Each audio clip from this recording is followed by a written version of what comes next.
Hi, வணக்கம். Master, MMA வச்சு first படம் நான் பண்ணணும்னு நினச்சேன். நீங்கள் பண்ணிட்டீங்க. சூர்யா ஒரு ஹீரோ வந்து ஒரு ஆக்ஷன் ஹீரோ ஆகிறதுக்கு ஒரு 10 படம் தேவைப்படும். ஸோ உங்களுக்கு அது ஃபஸ்ட்டு படத்துலேயே கிடச்சிருக்கு. ஸோ அதுக்காக நீங்கள் பயங்கர ஹார்ட் ஒர்க்கும் போட்டிருக்கீங்க. So all the best. இந்த படம் பெரிய வெற்றி அடையும்னு நினைக்கிறேன். சாம், நம்ம அடுத்த படத்தில் வேலை செய்ய போகிறோம். ஸோ இது விஷுவல்ஸ் பார்த்தேன், செம்மையாக இருக்குது. ஸோ படம் மிகப்பெரிய வெற்றி அடையணும்னு ப்ரே பண்ணிக்கிறேன். நன்றி, வணக்கம். தமிழ் சினிமா வரலாற்றில் நிச்சயமாக ஒரு மிக முக்கியமான இடத்துக்கான படம் ஃபீனிக்ஸ்.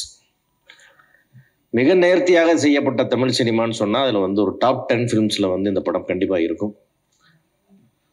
ஒரு ஒரு ஃபஸ்ட்டு படம் பண்ணுற ஒரு டேரக்டர், அவர் எவ்வளோ பெரிய மாஸ்டர் பண்ண டைரக்ஷன் வேறு, அப்படி ஒரு மாஸ்டர் அவ்வளோ ஒரு 100% நேர்த்தியாக, ஒரு ஃப்ரேம் லேக் இல்லாமல், ஒரு சீன் தப்பாக இல்லாமல், ஒரு லாஜிக் மிஸ் ஆகாமல் மொத்த படமே சீட்டு நுனியில் கொண்டு பார்க்குற மாதிரி ஒரு படத்தை பண்ணி கொடுத்துருக்கார் இந்த படம்.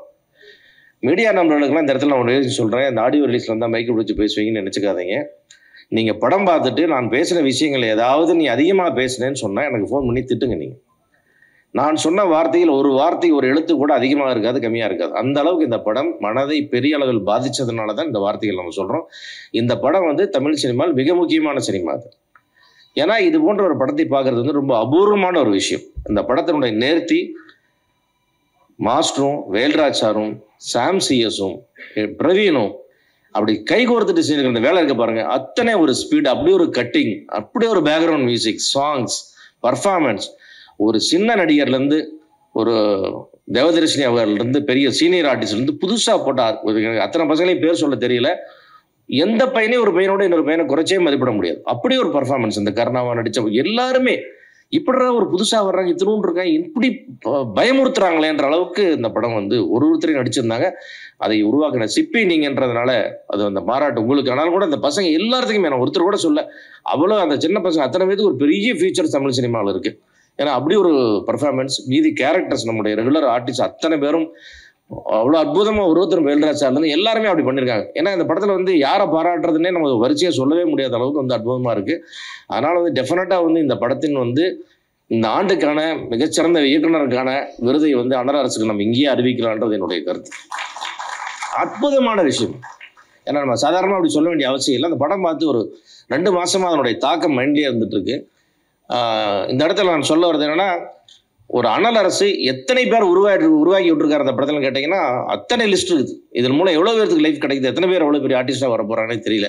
இங்கிருந்து வரும் ஒரு பெரிய பேட்ச்.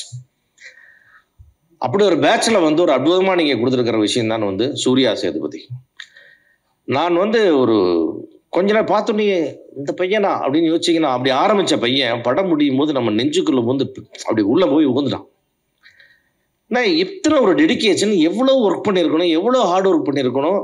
அந்த பையன் வளர்ந்த விதம் என்ன, அவனுக்கு என்ன பின்னணி, அதெல்லாம் இல்லவே இல்லை. அவன் தரையில் கிடந்து உருண்டு வாழ்ந்து அந்த கேரக்டராக வாழ்ந்து, அது நீங்கள் எவ்வளோ வேலை வாங்கினாலும் வேலை செய்கிறக்கு ஒரு ஆள் வேணும், அது உழைக்கிறக்கு ஒரு ஆள் வேணும். நல்ல கல்லாக இருந்தால் தானே செதுக்க முடியும் நீங்கள். அப்படி ஒரு அற்புதமான சூர்யாவுக்கு வந்து மிகப்பெரிய ஃபியூச்சர் இருக்குது. கண்டிப்பாக வந்து தமிழ் சினிமாவின் டைகர் ஷெராஃபா நீ தான் வருவ ராஜா. அப்படி ஒரு பர்ஃபார்மன்ஸ், அத்தனை ஒரு வேகம், இன்னும் வளர வளர எங்கேயோ போயிட்டு இருக்கும். நீங்கள் அவனை வளர்த்து விடுங்க மாஸ்டர், அவனை இங்கே ஒரு டைகர் ஷெராஃப் ஆக்கி காட்டணும் உங்கள் பொறுப்பு. ஏன்னா நமக்கு அப்படி ஒரு ஆள் இல்லை. அதான் சொன்னேன், விஜய் சேதுபதி சார் படங்களில் நான் வந்து மிக மிக ரசித்து பார்த்துட்டு அடிக்கடி பார்த்த படம்னா மகாராஜான்னு சொல்லுவேன். அந்த மாதிரி வந்து தமிழ் சினிமா அதிகமாக இனிமேல் பார்க்க போகிற படம் பார்த்தா நான் ஃபீனிக்ஸ்னு சொல்லுவேன். ஏன்னா அவ்வளோ ஒரு நேர்த்தி. அதை அவ்வளோ எவ்வளோ டெக்னிக்கலாக சொல்லணும்னா தெரியல, இயக்குனர்களாக இருக்கீங்க. அது வந்து மனசை விட்டு ஒரு ஃப்ரேம் கூட அகலலை. எப்போ நினைச்சாலும் ஃபுல் படம் மைண்டில் ஓடுற அளவுக்கு ஒரு அற்புதமான படமாக இருக்குது. சாம் சிஎஸ் அவ்வளோதான், எக்ஸ்ட்ரானரி. அது மாஸ்டர் பீஸ் உங்களுக்கு இல்லை கண்டிப்பாக. அந்த மாதிரி ஒரு அருமையான படம்.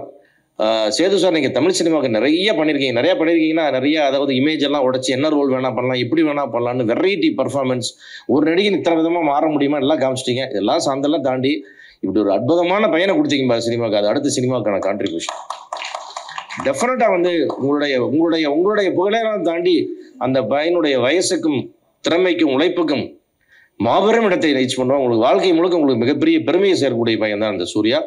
அந்த வகையில் நீங்கள் மிகவும் கொடுத்து வைத்தவர்கள் இந்த இடத்துல. நீங்கள் இந்த சினிமாவுக்கு நீ என்ன கான்ட்ரிபியூட் பண்ண அந்த சினிமா உங்களுக்கு திருப்பி கொடுத்துச்சு சார் உங்களுக்கு. அதுதான் என்னுடைய எண்ணம். இதில் ஏன்னா தமிழ் சினிமாவில் வந்து நான் மிகவும் நேசிக்கக்கூடிய நடிகர்னா விஜய் சேதுபதி. காரணம் அவருடைய டெடிகேஷன், அவருடைய சர்வீஸ், அவருடைய கோஆப்ரேஷன், அவர் ப்ரொடியூசர்களை ட்ரீட் பண்ணுற விதம், டெக்னீஷியனை ட்ரீட் பண்ணுற விதம், மக்களோட பழகிற விதம், பல்வேறு குணங்கள் அவரை பார்க்குறேன்.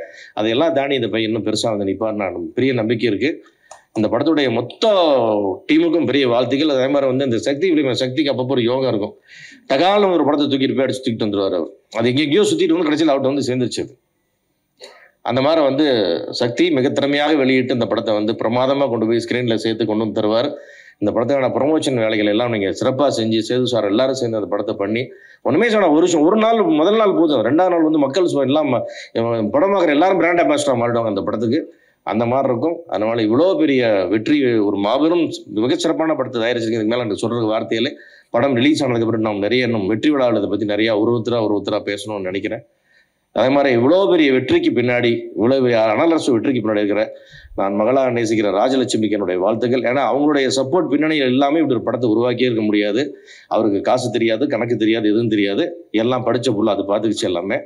அதனால் இப்படி நிம்மதியாக அவர் படம் எடுக்கிறதுக்கு காரணம் ராஜலட்சுமி. அவங்களுக்கும் மொத்த எல்லா டீமுக்கும், முருகராஜ் அவர்களுக்கும் எல்லாத்தையும் இருந்து சிறப்பாக நடத்தி கொடுத்த முருகராஜ் அவர்களுக்கும், PRO ரியாஸுக்கும், அத்தனை பேருக்கும் என்னுடைய நெஞ்சார்ந்த நன்றி.